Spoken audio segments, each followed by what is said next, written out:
O motivo para que ainda nos não apontar um diretor para sobre que o governo acá e não se vira de missionário. Sr. Marlon Cruz informa-nos hope na tempo de sua intenção para tomar retiro. De momento, a abre a solicitude, ela vai publicar, tem candidato a solicitar e o processo está andando e quase está quedando claro.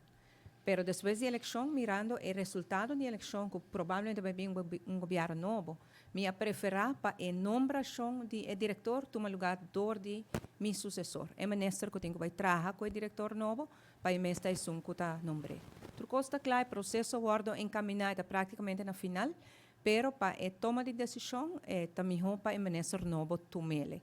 Me quero evitar que se a mim tome decisão em nada, ante o ministro novo também, ante esta sinti que talvez está de outra constelação ou algo assim, me não quero para nada estroba em nomeação, porque não tem nenhuma influência política dentro, me mesmo não toda parte de je, então está de uma comissão totalmente independente, então se sabe que queda para o ministro novo e também tem chance para se sabe, mais hora que vira ministro.